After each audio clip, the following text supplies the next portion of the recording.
Question from here, please. Assalamu alaikum. Alaikum salam. My name is Mohan. I am working for National Paints. Okay. My question is, the Holy Quran is from God. How can you prove it? All right. Thank you.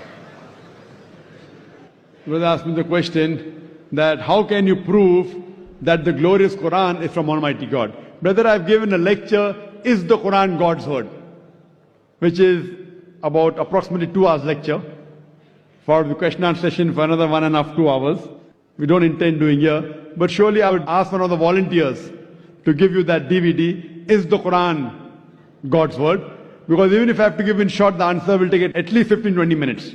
Not that I'm running away from the answer.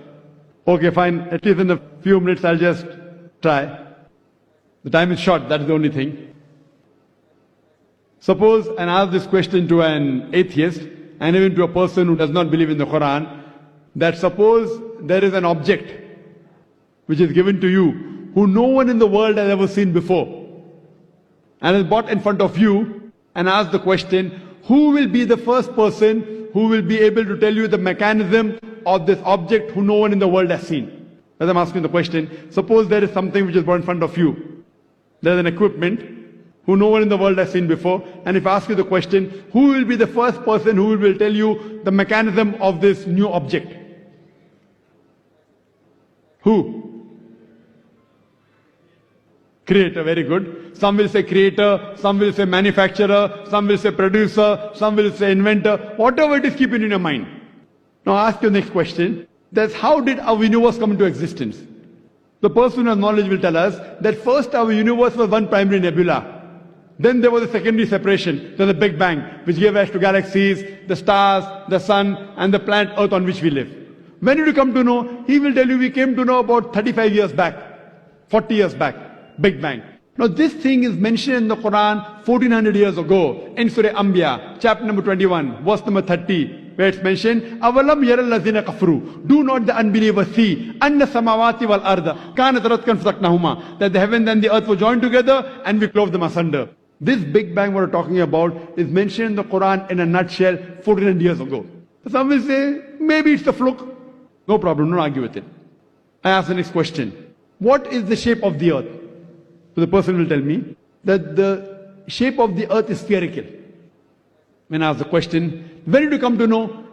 He will tell that recently, 100 years back, 200 years back, previously we thought that the earth is flat.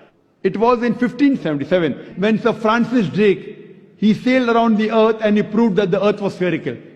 The Quran mentions 14 years ago in Surah Naziyat, chapter number 79, verse number 30. Wal arda ba'da zalika dahaha. And thereafter we have made the earth egg-shaped. And today we know that the world is not completely round like a ball. It is geospherical in shape. It is sudden from the pole and bulging from the center. And the Arabic word dahaha refers to the egg of an ostrich. And if you analyze, the shape of an egg of an ostrich is geospherical in shape. Who could have mentioned that the earth is geospherical in shape in the Quran 1400 years ago? Someone will say, okay, maybe a Prophet Muhammad, peace be upon him, he was very intelligent. Don't argue. Continue. When we ask the atheist or a person who doesn't believe in the Quran that the light of the moon, is it its own light or reflected light? So he will tell us that previously we thought that the light of the moon was its own light. Recently, 100 years back, 200 years back, we came to know that the light of the moon is reflected light of the sun. The Quran mentions in Surah Furqan, chapter 25, verse 61, that the light of the moon is borrowed light. It's described as munir or nur, borrowed light or reflected light. Who could have mentioned this in the Quran 14 years ago? When I was in school, I had learned that the earth and the moon, they revolved and they rotated. But the sun was stationary. It did not rotate about its own axis. Quran mentions in Surah Anbiya, chapter 21, verse number 33. Huwa alladhi khalaqa al-layla wan-nahara. It is Allah who has created the night and the day. Wash-shamsa wal-qamar, the sun and the moon. Kullun fi falaki yasbahun. Each one traveling in orbit with its own motion. The Quran says the sun and the moon, besides revolving, they are also rotating about their own axis. Today we have come to know that the sun takes approximately 25 days to complete one rotation. Who could have mentioned this in the Quran 1400 years ago, that the sun rotates about its own axis? Furthermore, Recently we came to know that the universe is expanding. It was Edwin Hubble who mentioned this. Quran mentions 14 years ago in Surah Dariyat, chapter 51, verse 47, that the universe is expanding.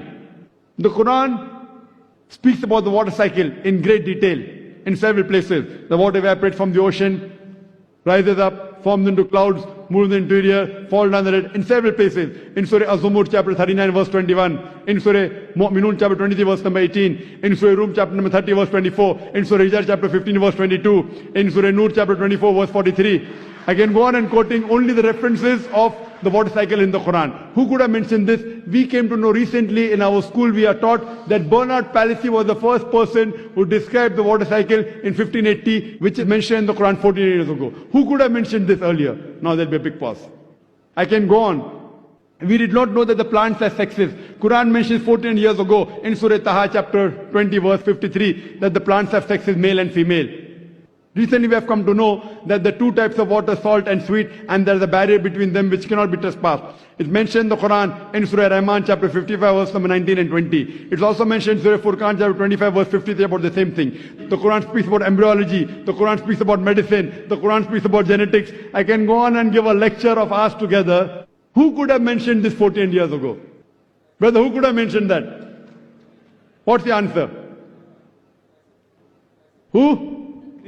Creator, manufacturer, inventor, producer. This creator, this manufacturer, this inventor, we Muslims call as Allah, which you call as God. So this Quran can be proved scientifically that the word of God.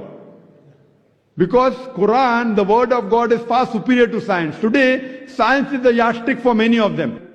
I'm not trying to take the help of science.